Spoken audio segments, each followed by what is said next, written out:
Quand le silence criait, année 2020, au cœur de la pandémie. Quand le silence criait, c'était dans les rues vides, les maisons confinées, les hôpitaux débordés. En 2020, alors que le monde entier était frappé par la pandémie de Covid-19, notre peuple affrontait non seulement un virus meurtrier, mais aussi une crise sociale et économique sans précédent. Les écoles avaient fermé leurs portes, les lieux de culte étaient désertés, les marchés étaient réduits au silence. Les activités économiques tournaient au ralenti, plongeant des milliers de familles dans une misère brutale. Le couvre-feu, imposé pour limiter la propagation du virus, devenait pour beaucoup une autre épreuve. Certains étaient battus pour avoir osé sortir acheter du pain, d'autres perdaient leur gagne-pain du jour au lendemain. Ce silence n'était pas celui de la tranquillité.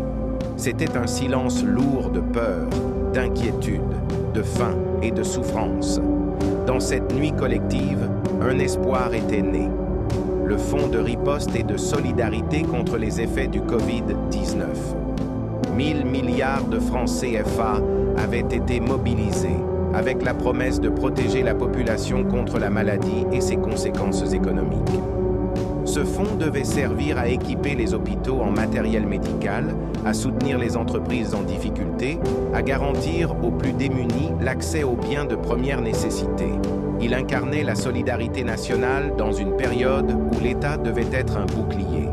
Il incarnait aussi l'idée que, face à l'épreuve, personne ne serait abandonné. Mais derrière ces belles paroles, un drame encore plus grand se préparait, à l'abri des regards.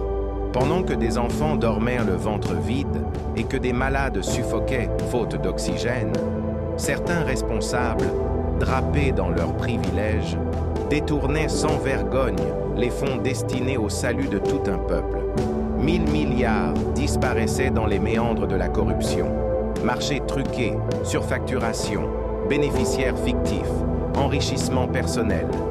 Chaque franc volé, c'était une ambulance qui n'arrivait pas, un respirateur qui manquait, un sac de riz qui n'atteignait jamais les familles affamées. Pendant que les chiffres des contaminations et des décès grimpaient chaque jour, eux, en silence, bâtissaient leur fortune sur la détresse des autres. Ce crime silencieux, couvert par la peur et l'urgence, est une blessure béante dans l'âme de la nation. Ce scandale n'est pas seulement une affaire d'argent public. Il est une trahison de la confiance du peuple en ses institutions. C'est un abandon froid et méthodique des plus faibles, au moment où la solidarité aurait dû être notre premier réflexe.